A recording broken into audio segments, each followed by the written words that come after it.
Tornare all'origine significa collassare il nucleo della realtà e così spazio e tempo si piegano come in un buco nero. L'illusione della materia è solo un modello di manifestazione che segue uno specifico programma matematico, geometrico.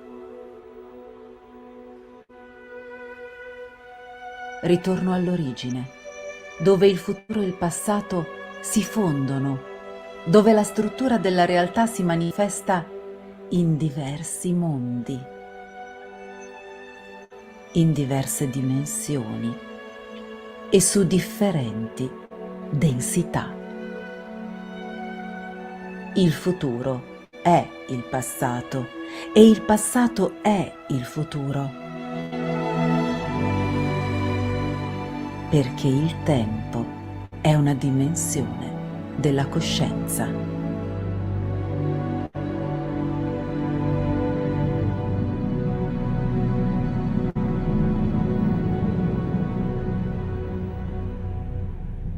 Ritorno all'origine.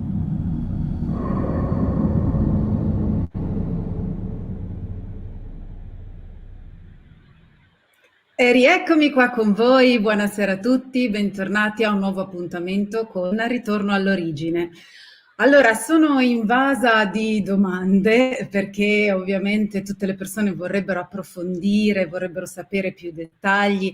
Intanto vi devo dire che questo è un percorso che si fa step by step in cui gli argomenti verranno anche ripresi piano piano per dare modo di metabolizzare i primi concetti iniziali che permettono ovviamente di avere un quadro generale e poi si procederà a tutta una serie di approfondimenti. Non posso dire tutto in una live, anche perché verrebbe fare una live infinita, ma soprattutto si creerebbe una grande confusione in testa. In ogni caso, come qualcuno di voi già sa, per chi non lo sa lo ripeto, ho aperto anche un canale Instagram dove oltre a mettere degli short, che poi alcuni, perlomeno gli extra, ripropongo anche su YouTube nella parte degli short, faccio dei piccoli approfondimenti, dei piccoli focus su alcuni argomenti, ma soprattutto su Instagram rispondo a qualche domanda. Non posso rispondere a tutte perché ce ne sono veramente tante, ma alcune poi vedrete che troveranno la loro risposta durante le mie live. Ma alcune domande invece faccio proprio una risposta specifica e già è successo per la settimana scorsa, per cui se volete, e trovate il link in descrizione, potete iscrivervi anche a Instagram dove posso fare dei piccoli video di risposta. Comunque sia, per poter approfondire correttamente tutti gli argomenti e dare più strumenti, questa sera ci sono un po' di novità che vi voglio annunciare. Allora, ho previsto di fare una conferenza il 1° ottobre in modo da poter fare degli approfondimenti dal vivo. L'argomento è così esteso che ovviamente mi serve un po' di tempo, per cui domenica 1° ottobre a Verbania, in realtà a Pallanza che fa parte di Verbania, al centro, adesso vi metto anche questo così potete vedere, al centro eventi Il Maggiore, avremo l'opportunità per chi vorrà di conoscerci di persona, per chi non conosco ancora, mentre chi già mi conosce avrò il piacere di poterli riabbracciare e di fare una conferenza in cui faremo una serie di approfondimenti riguardo l'anima, ad esempio, che cosa si intende per anima, come si declina l'anima nelle dimensioni, perché anima, sé, coscienza, io, un grandissimo casino di solito, si fa un po' fatica soprattutto a definire esattamente dove si collochi e per le varie razze come si struttura e nelle varie dimensioni come si sviluppa, per cui rivedremo approfonditamente la questione delle dimensioni cercherò di fornirvi proprio una mappa in modo da aiutarvi ad orientarvi nell'ambito delle dimensioni e nello stesso tempo farò anche un approfondimento legato sia alle dimensioni che all'anima. Le conferenze dal vivo cercheranno di essere legate ovviamente alle mie live, ma a dare qualcosa di esclusivo, quindi sceglierò sempre uno dei tantissimi argomenti perché ce ne sono veramente l'imbarazzo della scelta, e per ogni conferenza cercherò di fare un focus di approfondimento in cui ci saranno almeno 3 ore, per cui lì mi posso sfogare a parlare. Detto questo, come avete visto, lo rimetto un secondo, c'è anche un'altra novità e adesso ve la mostro appena riesco a mettere, no, non si fa così, aspettate, ecco, cioè inizio con i corsi dal vivo.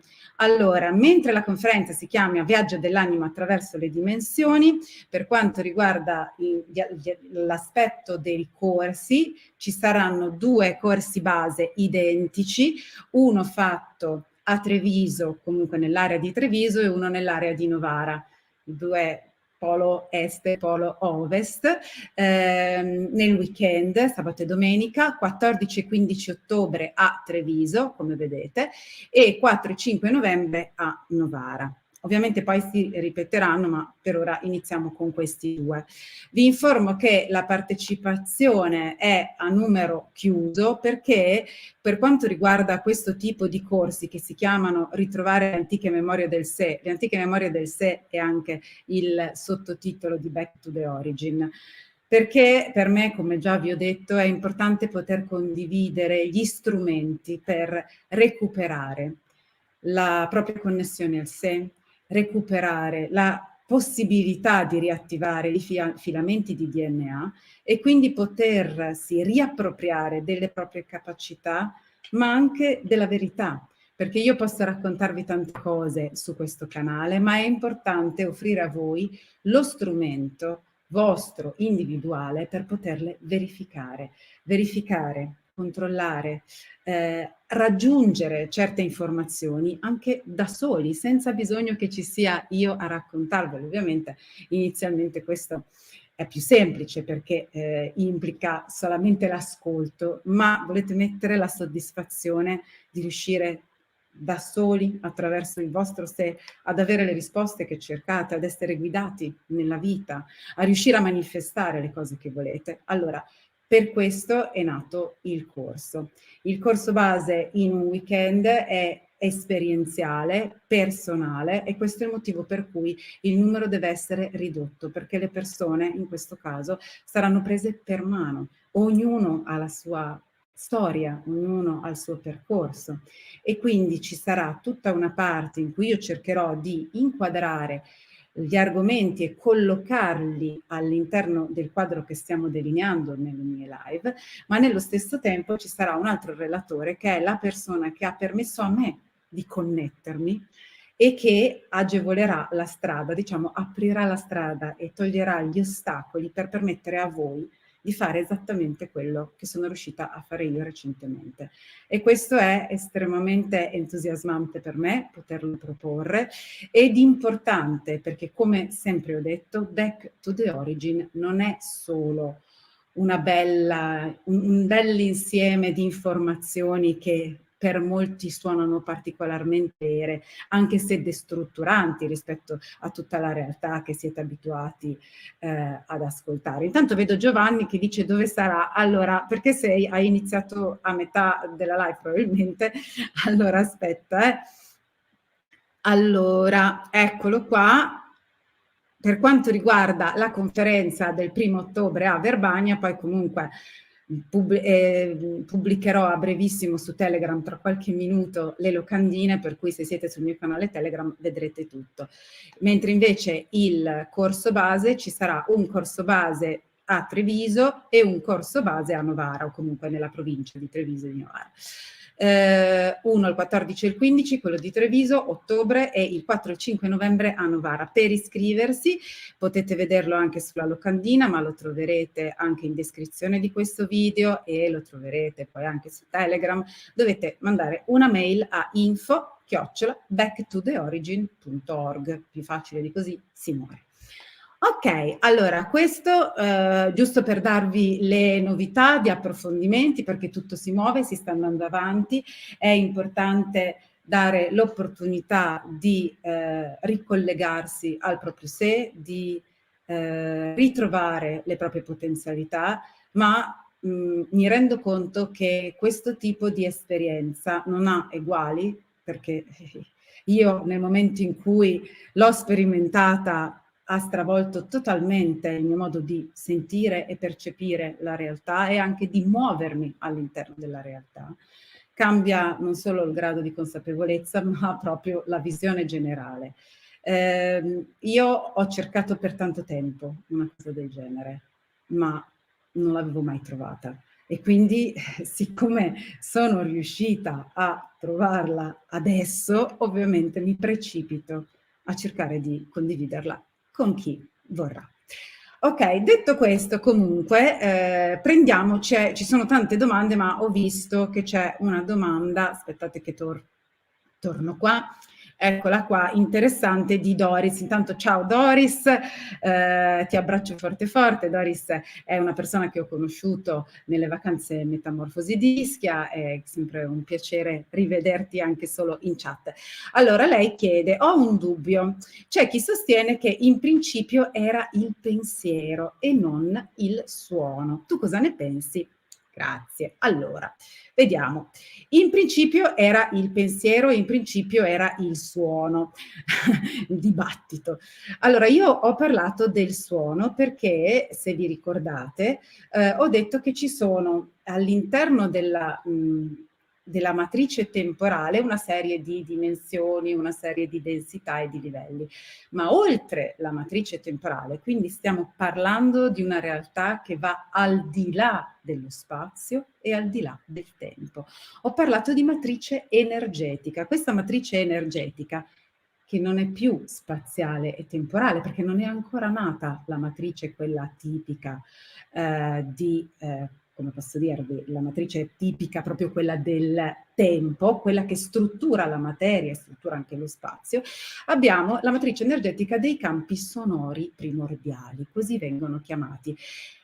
Si tratta di una vibrazione permanente, definita sonora, ma è un pre-suono. È ovvio che non è l'arpa o la voce di quello che parla, cerchiamo di non banalizzare, è un modello di manifestazione cosmica principale da cui parte tutto. Se vogliamo definire per esempio la primissima vaga anche reificazioni dell'aspetto divino, le entità che sono al di là dello spazio e del tempo, noi le abbiamo definite maestri ascesi. I maestri ascesi stanno in questa matrice energetica dei campi pre-sonori, primordiali, eccetera, dove abbiamo una vibrazione permanente sonora, non c'è ancora la luce, perché la luce arriverà dopo.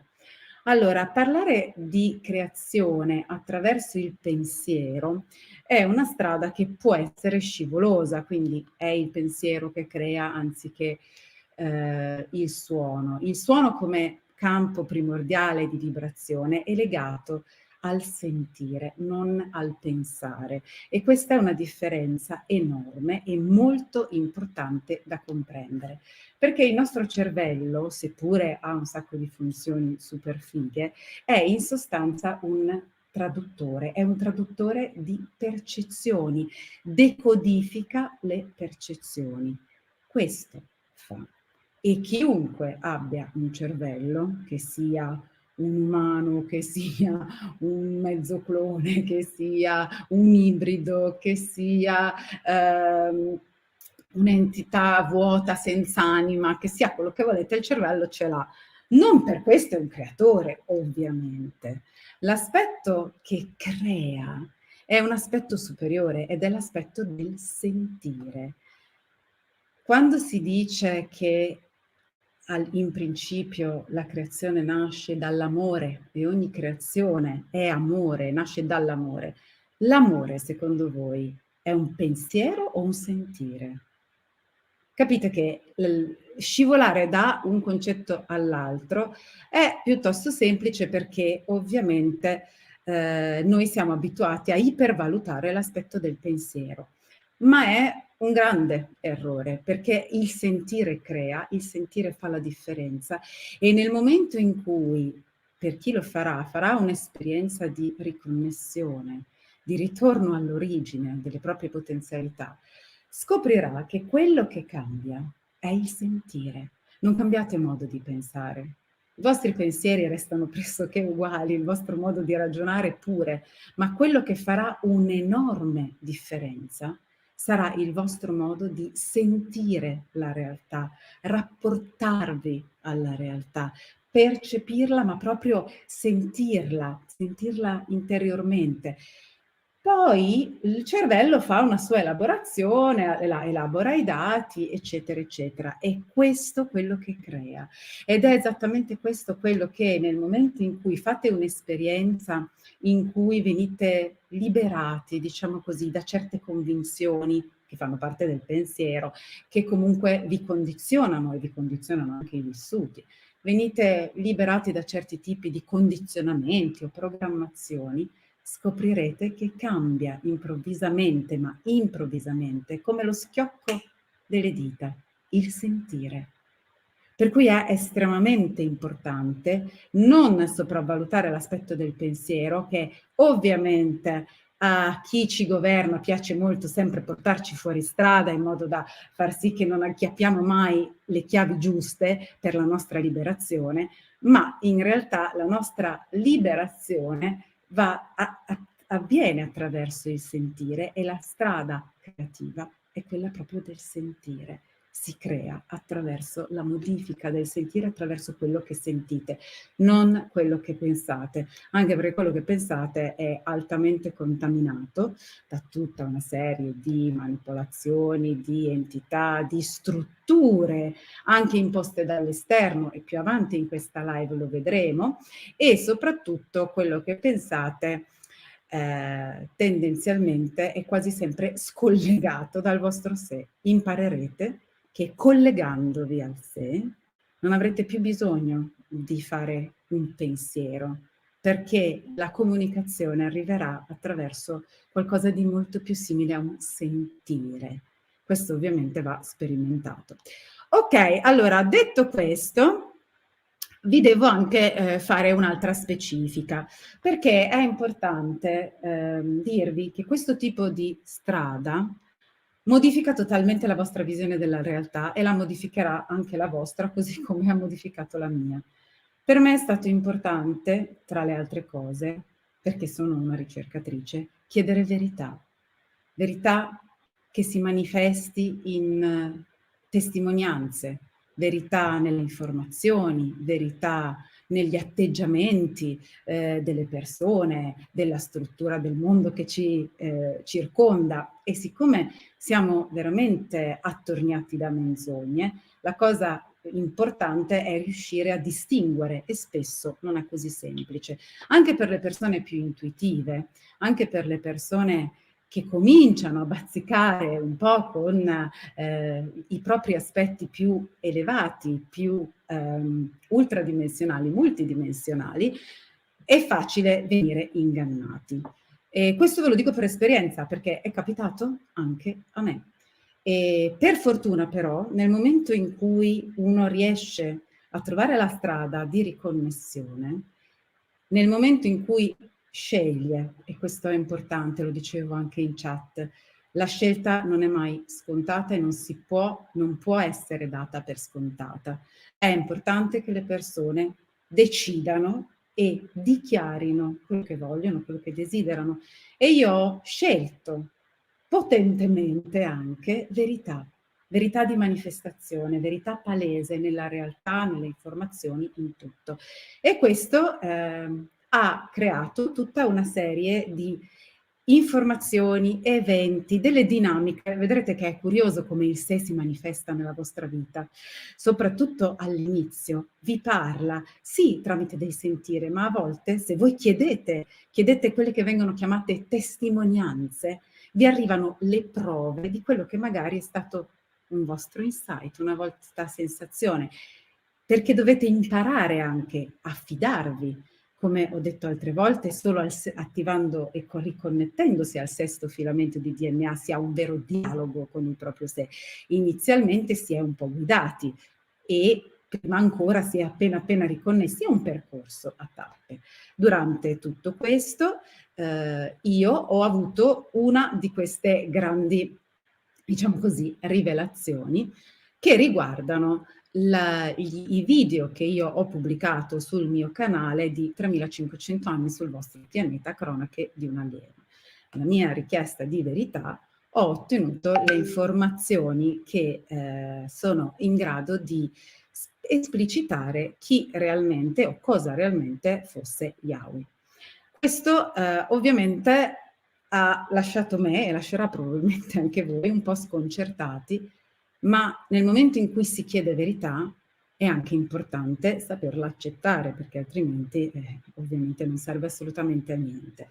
Allora, Yahweh in realtà è possibile che sia stata una persona. Ci sono tanti alieni in mezzo a noi, nel passato, nel presente, e ne parleremo anche in altre e prossime live. Quindi alieni ci sono. Questo nello specifico può essere stato presente, aver fatto delle cose, ma è piuttosto irrilevante, perché a partire dagli anni 2000, in funzione del suo personaggio, è stato creato una sorta di gruppo Yahweh. Questo gruppo era fatto da persone umane, un gruppo di persone umane, che ha radunato attraverso un rapporto, potremmo dire, settario, una serie di altre persone che venivano coinvolte attraverso messaggi vocali oppure messaggi scritti, mandati per email, eccetera, eccetera. Tutto questo creava un clima di fiducia, di interesse, di intimità, per cui poi arrivavano le donazioni. Era legato anche a un aspetto ovviamente economico. Le donazioni venivano fatte per il ritorno di questo Yahweh, che poteva essere il ritorno per esempio sul pianeta, perché era stato portato da qualche altra parte, o il ritorno in America, o il ritorno in Europa. A seconda del tempo e del luogo, queste stesse persone hanno riproposto il loro format, coinvolgendo tante altre personaggi. Le persone che venivano coinvolte ricevevano dei nastri, ricevevano delle email, molte di queste strettamente personali, e gli veniva chiesto di non darle a nessun altro, di non confrontarsi, ma questo ovviamente era impossibile. Qualcuno di queste persone si è confrontato ed era saltato fuori in più occasioni che questi nastri soprattutto evidenziavano la voce di una persona a volte molto differente, non solo come accento, ma anche proprio come timbrica. Questo discorso era poi venuto fuori anche sul canale di Vincent Delgato, che è il canale da cui ho preso le famose registrazioni fatte da Yahweh, e lui aveva detto che siccome era un alieno, comunque era stato detto che siccome era un alieno si adattava al luogo, all'area geografica, e quindi cambiava accento e poteva sembrare anche un po' che cambiasse voce. In ogni caso, ci sono delle comunicazioni che io sono riuscita a vedere, che si trovano comunque ancora anche in internet, che dimostrano come dal 2014 è diventato evidente, anche se probabilmente era precedente il progetto, che questo fosse un progetto affiancato alla CIA, dove la CIA aveva messo in scena tutta questa situazione per avere l'opportunità all'inizio degli anni 2000 a iniziare a divulgare alcune informazioni che adesso non sono così sconvolgenti, ma per l'epoca lo erano abbastanza, e nello stesso tempo poterle manipolare imbastardendole, come al solito, una roba vera e 40 cavolate mescolate insieme.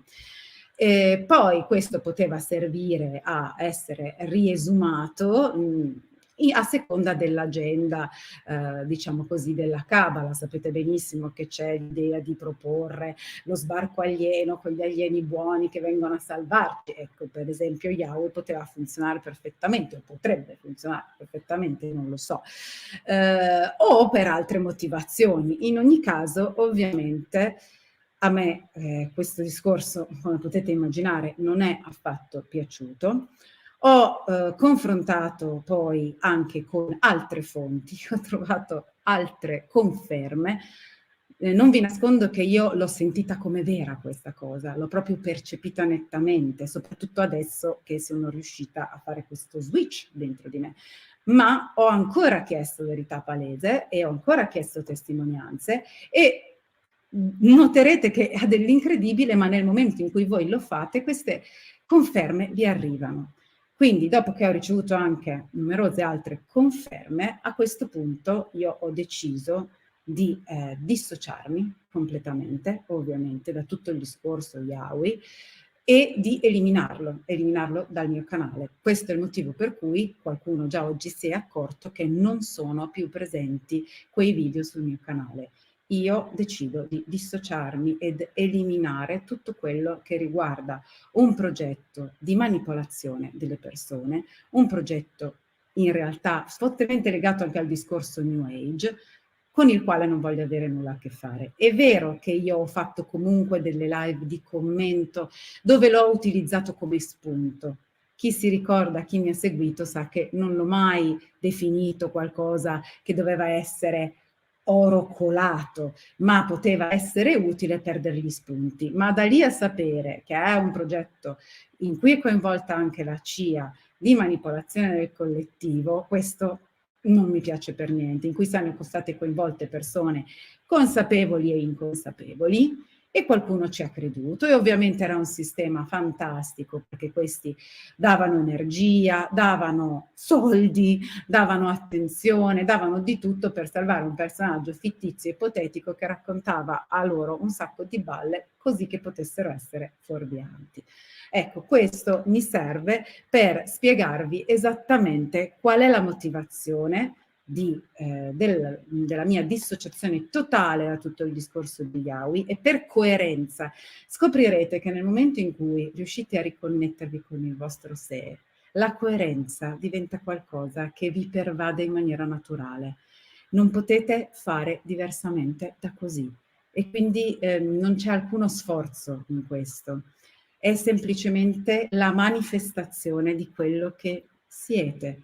E visto che l'essere umano nasce ed è principalmente, anzi totalmente un'entità di bene, tutto quello che vi hanno raccontato, e lo sperimenterete, è tutta una grande balla. Non c'è un aspetto buono, un aspetto cattivo che uno deve comunque riuscire a vincere. No, è stata un'applicazione successiva. Ma nel principio primo dell'essere umano è stato creato come entità totalmente positiva, e questo è quello che dobbiamo tornare ad essere, ed è quello che accade nel momento in cui si ha l'opportunità di riconnettersi. Ok, detto questo, io andrei un po' avanti perché è già tardissimo, e prima di affrontare il discorso dell'indaco che ho messo nel titolo e so che tanti aspettano, mi interessava ancora dire due cose sulla New Age, visto che stiamo parlando di questo tipo di manipolazioni. Così come le religioni, che ormai penso tutti saprete, sono stati uno strumento di sottomissione, di manipolazione mentale, di controllo delle masse, anche l'aspetto New Age è paro paro la stessa cosa e utilizza delle dinamiche molto simili, un po' più mascherate per qualcuno, ma sono poi la stessa cosa, ossia utilizza l'aspetto dell'adorazione, della sottomissione molto spesso, il fatto di seguire come fosse l'unica verità un maestro o un personaggio, quando invece la verità ultima e unica la potete trovare nel momento in cui vi riconnettete al vostro sé e trovate tutte le risposte, e a quel punto potete vedere chi le dà corrette e chi magari no. Comunque in questa epoca storica viene esasperato l'aspetto anche delle interferenze percettive. Ora, di questo argomento ne parleremo a casa di Gianluca Lamberti, per chi vorrà, perché venerdì sono stata invitata a Facciamo Finta Che, e quindi farò una live con Gianluca dove parleremo di come il potenziale dell'essere umano è stato gestito, manipolato, ma soprattutto messo in una scatola, diciamo, da una serie di razze, le famose razze soppressive. Diciamo che razze soppressive o meno, è importante dire che ci sono degli aspetti della realtà che possono essere manipolati, anche per il bene, non è sempre per il male, però da un periodo lunghissimo sulla Terra vige un governo di entità, diciamo così, legate all'aspetto antivita. Ora, più recentemente, e anche di questo parleremo con Gianluca, quindi dall'epoca della Prima Guerra Mondiale, abbiamo cominciato, i governi hanno cominciato, gli alti vertici dei governi hanno cominciato ad avere dei rapporti con un gruppo di entità provenienti da zeta reticuli, che per semplicità chiameremo gli zeta. Tra gli zeta ci sono sì i grigi, un tipo di grigi, perché ci sono molti tipi di grigi, ma non solo loro. Ne parleremo una volta a parte. Questi comunque hanno delle capacità importanti di manipolare gli aspetti della percezione della materia. Innanzitutto arrivano da un'altra dimensione, da un'altra densità, e quindi hanno già delle loro carte per poter utilizzare certi tipi di strumenti.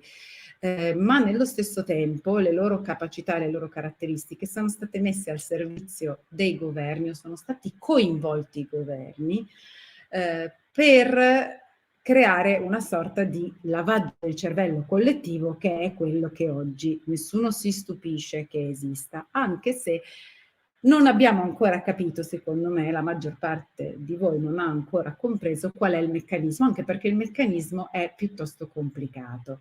Sappiate comunque che ci sono interferenze percettive e interruzioni sensoriali. Per esempio, alcuni di questi zeta, che provengono appunto da zeta reticoli, hanno la capacità di manipolare la propria percezione creata nell'occhio di chi guarda, mostrandosi come esseri, uomini, persone assolutamente normali. Sono riusciti ad andare al governo attraverso questa manipolazione percettiva. Quindi è qualcosa di molto importante. Quello che noi non sappiamo normalmente è che esiste una lingua chiamata la lingua di Keilonta, che è una lingua, chiamiamola universale, ma nello stesso tempo è anche uno strumento. Non serve solo per comunicare, ma serve per plasmare, perché all'interno della lingua Keilonta ci sono dei codici, vengono chiamati codici simbolici. È come fosse una chiave per il vostro universo, per il nostro universo, conosciuto e sconosciuto. Tutto quello che viene impostato nel nostro mondo tridimensionale, quindi il corpo, la genetica della nostra biologia, gli ormoni, le dinamiche della chimica, le funzioni chimiche ed energetiche sono tutte gestite e come dire, strutturate attraverso delle matrici simboliche che fanno parte della lingua Keilonta. Quindi capite che è molto importante conoscerla, perché questa lingua è contenuta nella struttura del corpo, proprio nella struttura delle nostre cellule. Ed è anche la lingua nativa, anche dell'uomo.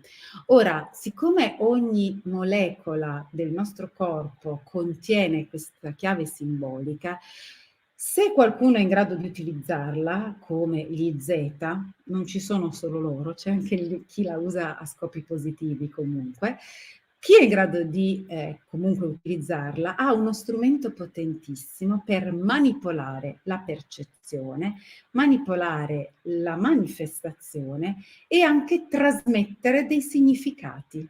Trasmettere dei significati alle persone, quindi dirigere le loro azioni, le loro emozioni. Addirittura però si può dirigere la propria biologia. Pensate all'invecchiamento, pensate alla cura di malattie. Tutto questo fa parte del linguaggio Keilonta, quindi non è solo lingua, ma è proprio modo di interagire con l'aspetto bioenergetico della realtà. Perché vi dico tutto questo? Perché attraverso la meccanica Keilonta la struttura proprio delle cellule, della materia, può venire alterata, può venire cambiata, e spesso gli esseri come gli zeta inseriscono attraverso la lingua Keilonta, attraverso questi codici, dei nuovi codici del DNA, come fossero dei piccolissimi segnali elettrici, non sono fisici, ma funzionano come, chiamiamoli così, modifica di codice, informazione. Questo produce nel collettivo vissuti, attrazione per un personaggio piuttosto che quell'altro. Pensate a quanto può essere utile per spostare l'attenzione del pubblico su una cosa piuttosto che su un'altra. Pensate nell'epoca della New Age, creare personaggi estremamente affascinanti che in apparenza risuonano e poi andiamo a scoprire che cosa risuona in quel caso. Ma c'è anche di più, abbiamo parlato di ologrammi, se vi ricordate in un extra vi parlavo di inserti olografici e ologrammi. Che cosa si intende? Anche in questo caso, non potevo spiegarlo nell'extra, ma si parla di manipolazione di codici degli impulsi intrinseci proprio alla biologia umana, come vi dicevo, che generano delle nuove immagini della realtà. Qualcuno le può chiamare allucinazioni, ma io non mi piace chiamarle così, le chiamo ologrammi, perché in realtà sono allucinazioni collettive, se volessimo definirle, dentro alle quali voi potete vivere e camminare come se fosse una realtà virtuale. Sono proprio delle sovrapposizioni tridimensionali di realtà. E questo emerge nell'ambito circostante a tutte le persone che percepiscono e vengono toccate da quel tipo di informazione bioenergetica.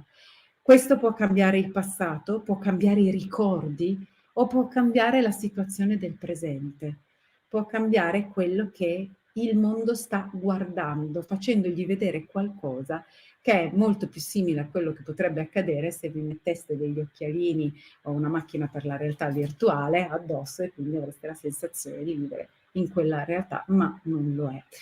Tutto questo è importante perché è necessario non solo esserne a conoscenza, ma trovare una strada per scovare gli intoppi. E qui viene la motivazione per cui sto cercando di fornire questo tipo di strumenti, anche per smascherare tutti quelli che possono essere i politici che vi raccontano un sacco di balle, ma lì è molto facile perché tutti i politici raccontano balle, quindi non è che c'è tanto da...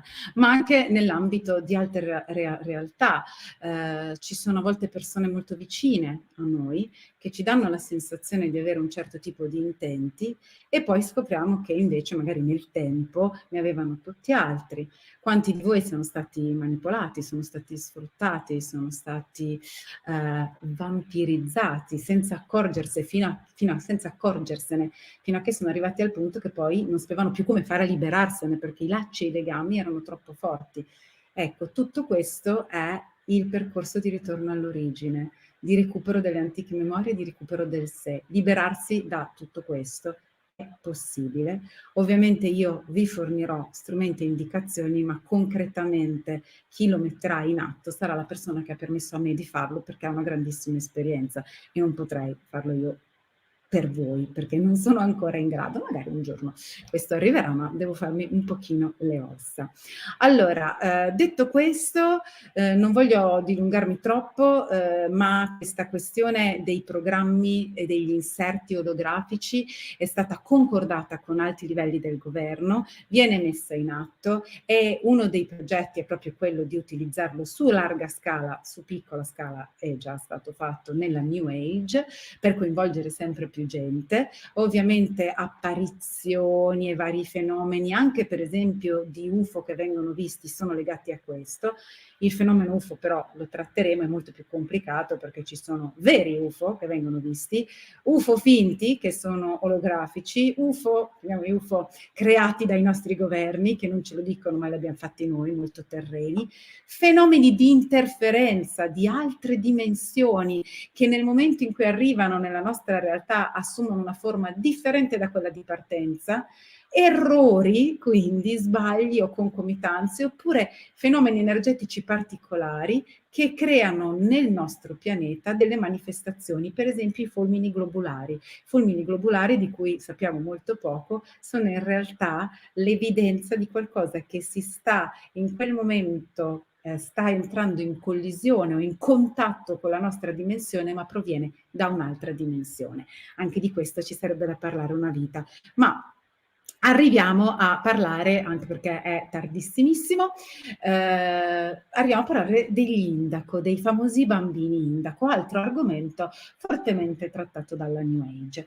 Allora, per quanto riguarda le entità indaco e i bambini indaco, l'argomento è piuttosto lungo e complicato, per cui io vi darò un'infarinatura adesso e martedì prossimo lo affronteremo più nel dettaglio, perché di indaco ce ne sono 3 tipi. C'è il primo tipo, il secondo tipo e il terzo tipo, diciamo chiamato recessivo, che lo tratteremo in dettaglio la prossima volta, anche perché è quello un po' più delicato e un po' più complicato. Comunque esistono, ma non sono quello che la New Age ci racconta. Poi so che tanti sono interessati a capire le differenze tra bambini indaco, bambini cristallo, bambini arcobaleno, sono cose diverse. A volte c'è anche una, diciamo così, informazione spuria, nel senso che l'aspetto del cristallo è una matrice di DNA, è un aspetto particolare del DNA che alcuni, non tutti, pochi in realtà, tra gli indaco hanno, però è solo un aspetto specifico, ma anche di questo poi piano piano ne parleremo. Mentre invece per quanto riguarda i bambini arcobaleno vedremo che sono delle entità che hanno un numero di filamenti più elevato di tutti, perché sono direttamente connessi con i maestri ascesi, hanno 48 filamenti di DNA potenziali, che è il massimo numero possibile. Allora già abbiamo avuto uno shock a scoprire che ce n'erano 12, poi abbiamo scoperto, anzi stiamo per scoprire adesso, ma l'avevo accennato, che oltre alla 12ª dimensione si può arrivare ad avere 24 filamenti potenziali, ma fuori dalla matrice spazio-temporale in potenza ce ne sono ben 48. Allora, che cosa sono questi indaco? Perché adesso cerchiamo di capirlo un pochino di più. Cosa sono veramente? Perché ci raccontano tante balle, ma insomma. Allora, innanzitutto sono una razza che potremmo definire che arriva dal futuro. In realtà arriva anche dal nostro passato però, perché passato e futuro viaggiano insieme all'interno di uno schema che vede le dimensioni svolgersi in un percorso evolutivo. Quindi, mentre nel nostro futuro noi possiamo immaginarci entrare, possiamo immaginare la Terra entrare in quarta, quinta e sesta dimensione, quindi in seconda densità, sappiamo anche che nel nostro passato c'era quel tipo di densità, quindi c'erano esseri di quarta, quinta e sesta dimensione che piano piano sono scesi sempre di più nella materia. Ovviamente ci addestreremo a pensare in questa maniera, in modo da comprendere completamente come il passato e il futuro esistano sincronicamente e spesso proprio si rappresentino, siano sovrapponibili, perché sono la stessa matrice. Ma diciamo che è una razza futura di extraterrestri, ibridi. Sono degli ibridi perché c'è un aspetto umano, ma c'è anche un aspetto legato a un'entità differente, chiamata Avatar Orafin. L'Orafin è una entità, è un essere che ha collaborato nel passato alla creazione del progetto che genera l'essere umano. Questa è una storia interessantissima che vi racconterò, ma anche lì ci vuole molto tempo perché dobbiamo partire da 560 milioni di anni fa, non è proprio ieri.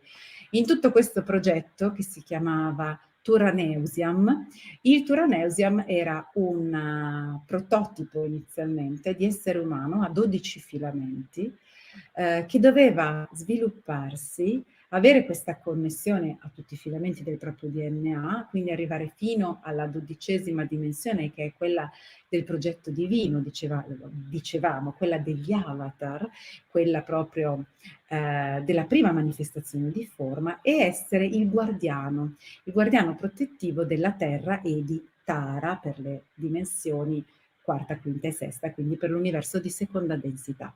Ci sono stati un po' di problemi, perché alla prima botta non è andata proprio bene l'esperimento, è stato rifatto, tutta una serie di racconti che faremo, ma la cosa importante è che a questa primitiva creazione, che poi è stata ripresa successivamente e che i risultati, dopo infinite manipolazioni, sono gli esseri umani della Terra che oggi sono qui, hanno collaborato a questa creazione appunto gli Orafim.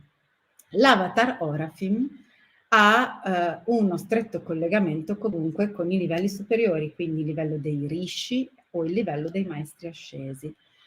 Quando ci si incarna si ha quello che viene chiamato una sorta di accordo, non è un contratto, è un accordo. Ci sono degli accordi ordinari con l'anima, che l'anima, vedremo, l'abbiamo visto, si chiamano anime, quelle che stanno nel quarto, quinto e sesta dimensione.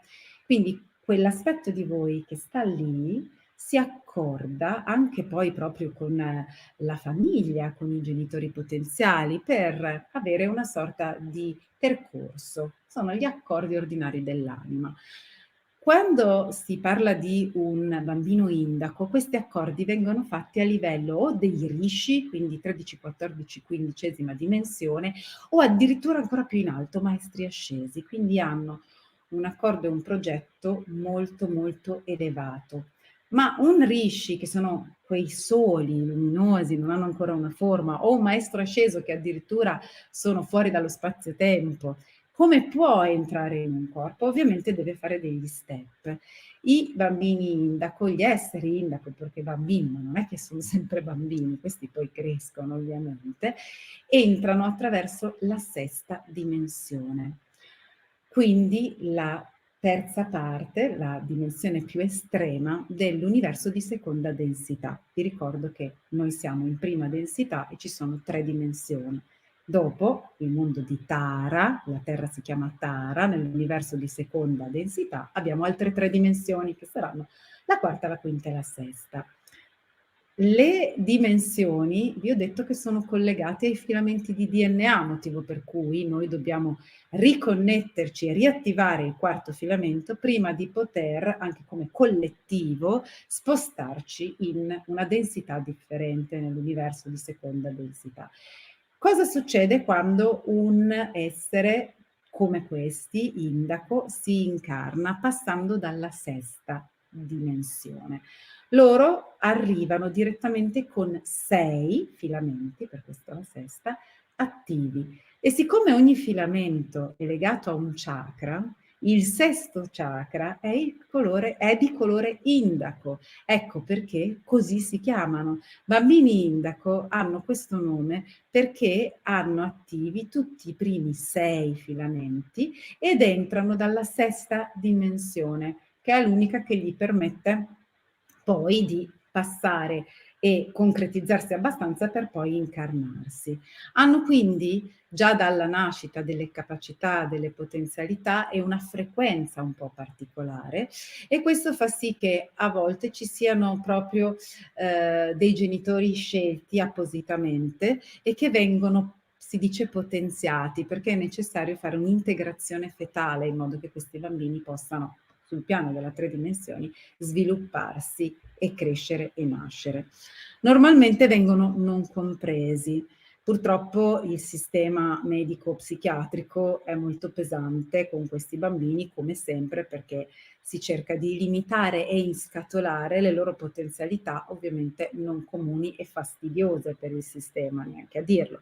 Per cui gli viene diagnosticato quasi sempre un disturbo di deficit di attenzione, il famoso ADD, oppure un disturbo di deficit attentivo e iperattivo, ADHD, e li riempiono di terapie farmacologiche. Una di quelle più famose, soprattutto anche in America, è il Ritalin. Sul Ritalin ci sono stati dei documentari, c'è stato chi ha anche proprio dichiarato come ci fossero gruppi di sostegno, fondazioni proprio per aiutare i bambini con ADD, documentari con genitori che dimostravano come queste terapie fossero così tanto utili, e poi si è visto che i genitori erano entrati nell'ufficio nazionale della fondazione e venivano pagati dall'azienda che produce Ritalin. Si è visto che tutte queste associazioni che aiutano, eccetera, sono tutte sponsorizzate in maniera diretta o indiretta dalle stesse case farmaceutiche, eccetera, eccetera, per scoprire poi che non hanno assolutamente nessuna funzione se non bloccare e inibire le potenzialità di questi bambini, che invece sono ovviamente delle creature straordinarie che comunque hanno scelto di venire per un accordo in questo periodo storico con uno scopo ben preciso. Lo scopo è quello di aiutare, siccome loro hanno potenziali, arrivano con 6 filamenti attivi, si chiamano indaco perché passano dalla sesta dimensione, ma poi crescendo molti continuano a riattivare gli altri filamenti, riescono a riconnettersi con i loro aspetti spirituali, del DNA spirituale, diciamo, in maniera molto forte e hanno il compito di aiutare gli altri a farlo, la popolazione, la linea genetica degli esseri umani, soprattutto in questo momento storico. Gli Indaco sono circa 200 anni che hanno cominciato ad incarnarsi, proprio perché siamo in un periodo che riguarda il processo di ascensione. Sembrerebbe ancora molto lontano il passaggio alla famosa seconda densità, perché si parlava, l'ho detto in altre live, di circa 2000 anni, ma in realtà siamo a metà dell'ultimo piccolo pezzettino di ciclo, quei famosi mezzi cicli o cicli che vengono contenuti in quelli un po' più grandi, ed è un punto specifico perché è qua che si comincia a costruire lo slittamento reale, quindi loro sono coinvolti, anzi vogliono coinvolgersi con l'umanità per dare questo tipo di aiuto, per reimpostare a livello energetico la possibilità di riattivare il DNA da parte del collettivo, in modo che ci sia quella famosa massa critica sufficiente a fare il famoso salto. Ci sono indaco di tipo 1, 2 e 3, vi dicevo, del terzo ne parliamo la prossima volta. Rapidamente gli indaco di secondo tipo, che sono Orafim umani, cioè c'è un avatar Orafim in tutti gli indaco, ma quelli del terzo tipo la situazione è un po' più complicata. C'è un'entità quindi che arriva da un'altra parte, qualcuno li potrebbe chiamare starseed, cioè semistellari, perché in effetti non sono originari della Terra, che stanno a braccetto con l'entità umana, cioè stanno insieme, in questo senso sono ibridi, e aiutano a restaurare il codice dei 12 filamenti, sia per se stessi, partendo dal sesto vanno avanti, ma anche per il collettivo. Sono persone sensibili, amano l'arte, amano la musica, sono di solito molto diplomatiche, possono diventare introversi perché la vita ovviamente non li aiuta, spesso hanno paura dell'ambiente, loro sono l'aspetto Orafin loro arriva da tutt'altra dimensione, da tutt'altra realtà. La 12ª dimensione non ha neanche la dualità, quindi non conoscono l'aspetto dell'ombra, potremmo dire, e vengono catapultati qui, anzi decidono di catapultarsi qui, ma quando arrivano qui non è che gli piace tanto l'aria che tira, quindi potete capire che spesso vivono con difficoltà questa situazione. Nello stesso tempo cercano comunque di assistere, hanno lo scopo di assistere gli Orafim, scusate, gli Indaco di tipo 1, che sono molti di meno, percentualmente parlando, arrivano da una frequenza ancora più elevata perché tendenzialmente questi sono proprio maestri ascesi che decidono di incarnarsi e per poterlo fare passano anche loro, perché sono indaco, dalla sesta dimensione e transitano addirittura dalla terra interna, nella terza dimensione e mezzo, anche se adesso passano dalla quarta perché, come vi dicevo, è cambiata questa situazione. Anche su questo si potrebbe fare un focus di approfondimento, ma diciamo che nella conferenza dal vivo avrò modo di approfondire di più molte cose. Adesso purtroppo è necessario che segua un filo, se no ci perdiamo.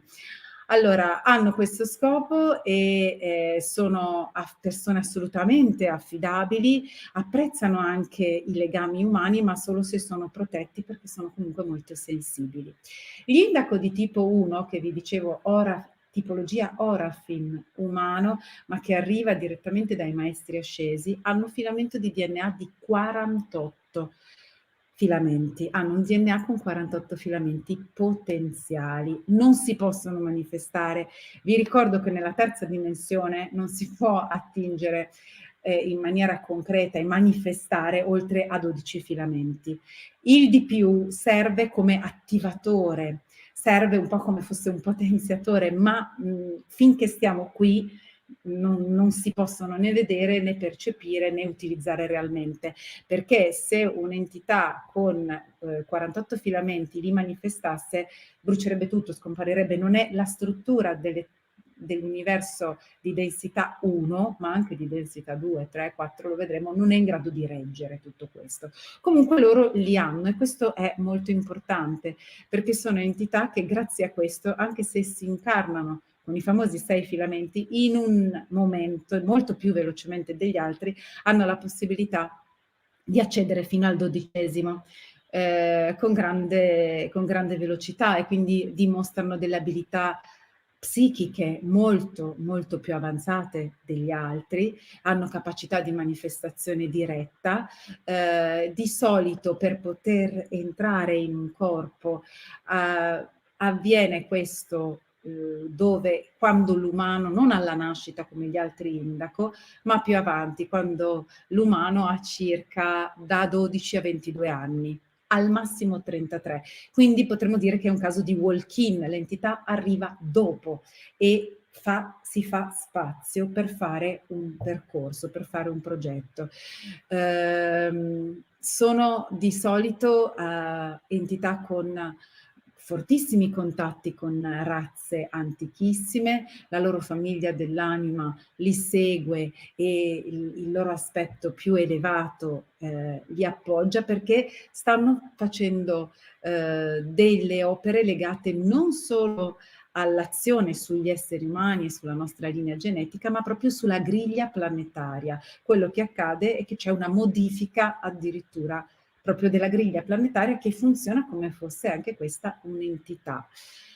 Di solito sono distaccati dal mondo, sono concentrati sul loro scopo, su quello che vogliono fare, fanno una vita solitaria, hanno un amore sconfinato per ogni forma di vita, però restano un po' più in disparte.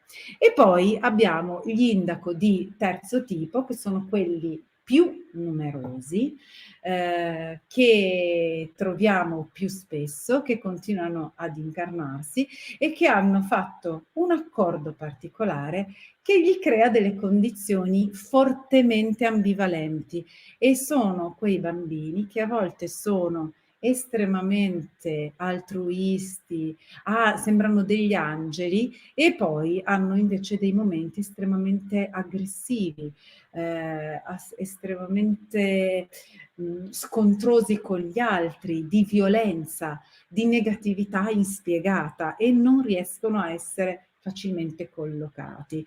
Un po' più o un po' meno, la loro storia è estremamente interessante, e proprio perché abbraccia tutta una parte che riguarda anche il nostro passato e degli accordi che sono stati fatti da razze positive per sconfiggere le razze soppressive che per lungo tempo e ancora adesso hanno spadroneggiato sul nostro pianeta, voglio prendermi il tempo giusto per potervelo raccontare bene. Per cui per questa sera, visto che ho fatto un'ora e dovrei farne mezza, mi fermo qui.